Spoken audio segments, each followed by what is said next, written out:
anak-anak, kita jumpa lagi dalam video pembelajaran kita hari ini. Ya, kita masih tetap masuk dalam buku 3D ya, yaitu kewajiban dan hakku. Nah, kita masuk dalam subtema 3, tetap di kewajiban dan hakku dalam bertetangga, yaitu pembelajaran 5 sampai 6. Nah, lalu kita lanjutkan ke subtema 4, kewajiban dan hakku sebagai warga negara, pembelajaran 1 sampai 2. Baik. Nah, jika sebelumnya kita sudah belajar tentang hak dan kewajiban, kita juga sudah belajar tentang bagaimana cara kita untuk memberikan saran kepada orang lain. Nah, ketika kita melakukan segala sesuatu, hendaklah kita mau mendengarkan saran dari orang lain. Karena apa? Karena ketika kita tidak mau mendengarkan saran orang lain, maka akan menimbulkan masalah, akan menimbulkan penyesalan. Nah, bagaimana cara kita menyelesaikan masalah kita? Nah, yang pertama, coba lihat di halaman 106 dan 120. Ada beberapa masalah melalui gambar di sini. Nah, di halaman 106 itu ada hewan peliharaan yang mengganggu. Nah, di sini ada terkandung dengan masalah. Lalu di halaman 120 juga ada satu masalah yang ada. Nah, ayo diskusinya untuk mencari bagaimana cara penyelesaiannya ya. Nah, kita masuk dulu, kita melihat dulu bagaimana cara kita menyelesaikan masalah dengan baik. Nah, yang pertama, setiap anak-anak harus mengenali dulu apa masalahnya. Lalu yang kedua, mencari tahu apa penyebab munculnya masalah. Yang ketiga, pertimbangkan berbagai kemungkinan cara atau jalan keluar. Lalu, pilihlah jalan keluar yang mudah dilakukan. Ya.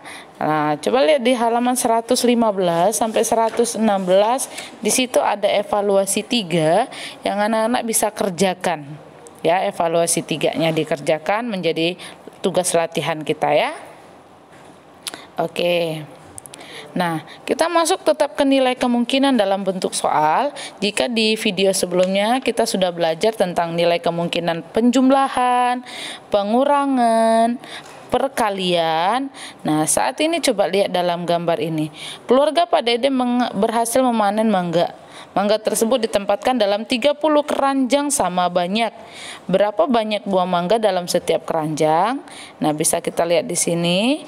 Nah, diketahuinya apa? Diketahuinya panen mangga ditempatkan di 30 keranjang. Nah, yang ditanya buah mangga dalam setiap keranjang. Nah, cara menjawabnya, nah, jadi kita tinggal membagi banyaknya.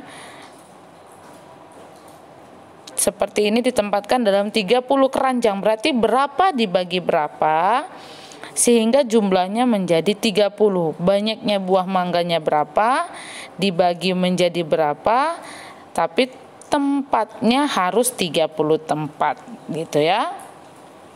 Nah, berarti kalau 30 tempat, satu tempat itu berapa buah dan jumlahnya berapa banyak yang dipanen. Nah, jadi tinggal dibagi aja. Jadi cari kemungkinan lain yang hasilnya 30. Ini 150 dibagi 5 sama dengan 30. Atau 90 dibagi 3 menjadi 30. Dan nilai kemungkinan yang lainnya bisa dicari. Oke?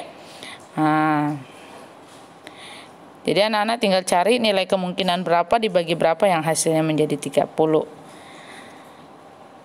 Nah, jadi kalau yang ini kita tidak ada ininya tugasnya. Lalu coba lihat di halaman 123.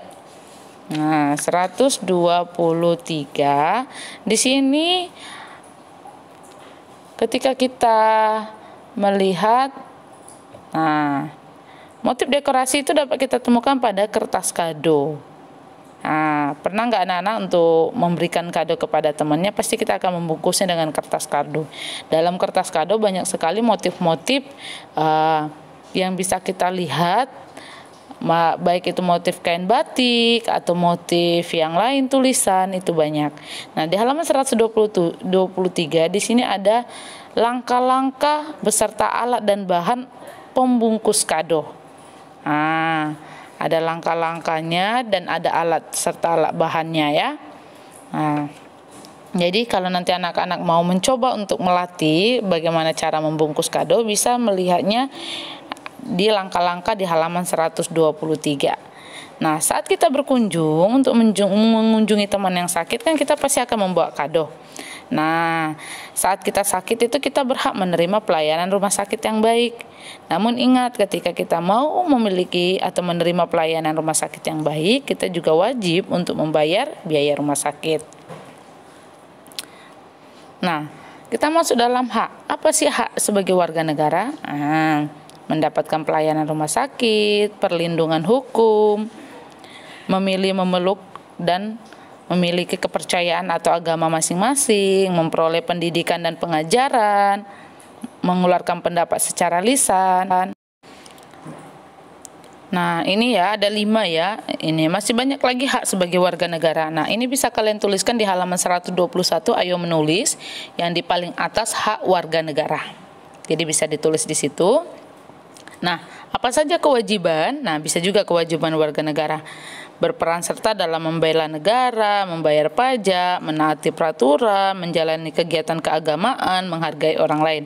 Nah, bisa anak-anak nanti tulis di halaman 126 di bawah hak ada kewajibannya. Nah, lalu di sini ada ayo berlatih.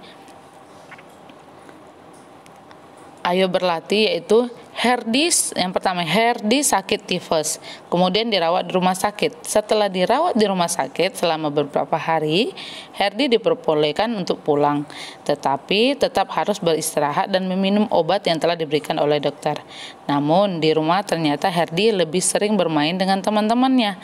Herdi jarang minum obat. Apakah Herdi sebagai warga negara telah terpenuhi, hak sebagai negaranya telah terpenuhi? Apakah haknya tersebut? Nah, jawabannya sudah terpenuhi, yaitu mendapatkan layanan rumah sakit sehingga diberikan obat oleh dokter. Nah, apakah Herdi telah melaksanakan kewajibannya? Tidak, karena Herdi lebih sering bermain dengan teman-temannya sehingga jarang untuk meminum obat. Itu untuk nomor 1 ya. Oke, kita lanjut ke nomor 2. Nenek Siti tinggal seorang diri, suaminya telah meninggal dunia. Ia juga tidak memiliki anak. Suatu hari, Nenek Siti sakit, sehingga hanya bisa berbaring di tempat tidurnya. Jika kamu tetangga Nenek Siti, apa yang akan kamu lakukan?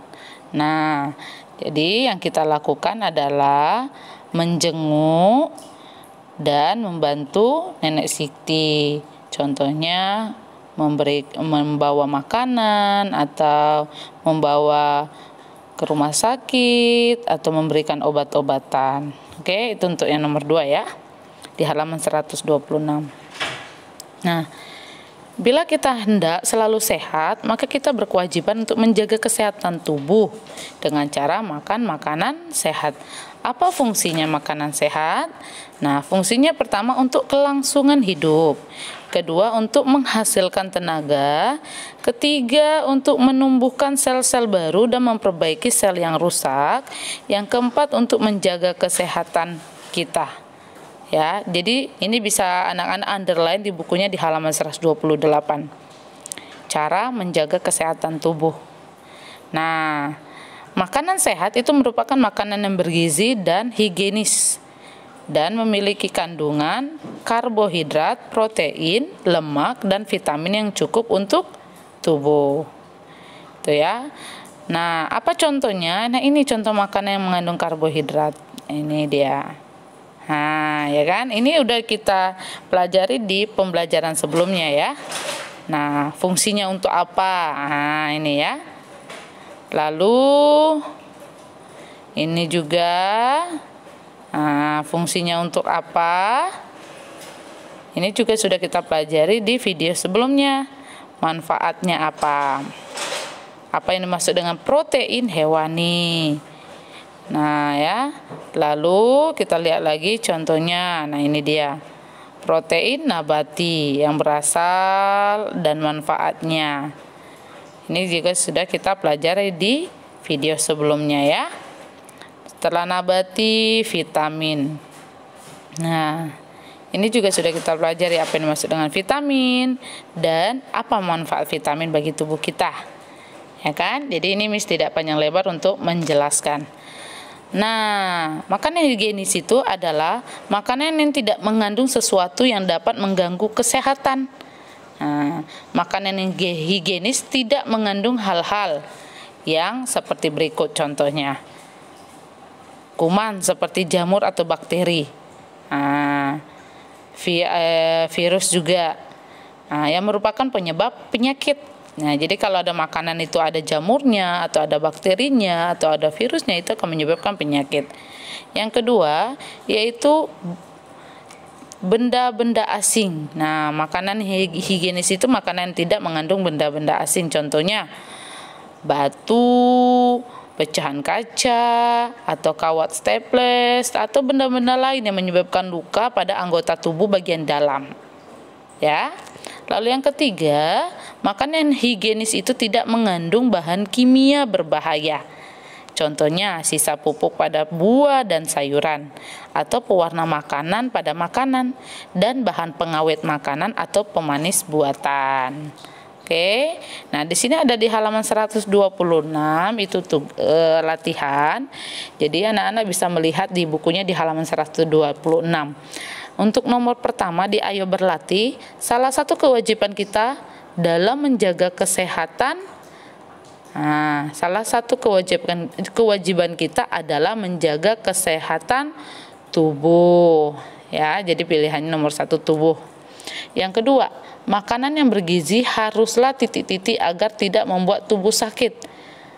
Haruslah higienis. Ya, untuk nomor 2 higienis. Nomor 3, zat titik-titik dapat kita jumpai pada daging, telur, tahu, dan tempe. Ya, zat protein. Selain membantu, untuk nomor 4 ya, ini nomor 4. Selain membantu pertumbuhan, makanan sehat juga membuat tubuh kuat. Nah, ya untuk nomor 4. Next, the last yang nomor 5, makanan sehat akan menggantikan sel-sel yang rusak di dalam tubuh. Itu dia ya. Jadi hanya di Ayo Berlatih aja halaman 129 yang menjadi tugas. Oke. Jadi anak-anak tinggal fokus ke evaluasi 3 untuk mengerjakan tugas latihannya hari ini. Karena yang lain sudah dibahas di dalam Zoom, di dalam video, dan nanti akan dibahas kembali di Zoom saat tematik. Oke, sampai jumpa dalam video selanjutnya. Bye bye.